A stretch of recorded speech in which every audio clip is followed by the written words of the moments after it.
আজকের দিনটি একটি বিশেষ দিন।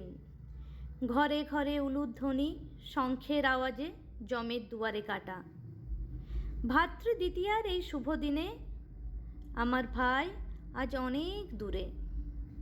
রান্না বান্নাও তেমন কিছু নেই, শুধু ফোনে ফোনেই শত ব্যস্ততা। তার মধ্যেই ঘরের কলিং বেলটি বেজে উঠল। তড়ি ঘড়ি করে দরজা খুলে দেখি একটা রঙিন পার্সেল।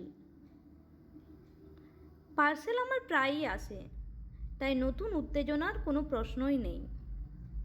প্যাকেটটি রাখলাম টেবিলের ওপর।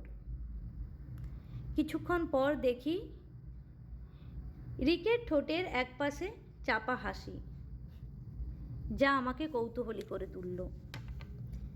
কিন্তু যখন জানতে পারলাম এটি কোনো সাধারণ পার্সেল নয়, তখন মনের আনন্দ আর কোথায় রাখি। আমাদের জীবনের প্রায় প্রতিটি ঘটনায় এক নতুন অভিজ্ঞতা। ছোটরা তার কল্পনা শক্তির জোরেই তার জগৎ তৈরি করে এবং লেখার মাধ্যমেই তার আবেগ, অনুভূতি, আনন্দ প্রকাশ করে। যার আলোর ছটায় তার চারপাশের মানুষও আলোকিত হয়। এই পার্সেলটি আমার কাছে আরও স্পেশাল, কারণ এটা আমার ছেলেরই কল্পনা শক্তির আধার। আমার ছেলের লেখা প্রথম উপন্যাস, ওয়াটার দ্য অরিজিন। নমস্কার, আমার এই বইটি সুপার হিরো ফ্যান্টাসি। এইটি আমার প্রথম উপন্যাস আর এটির নাম হলো ওয়াটার দ্য অরিজিন।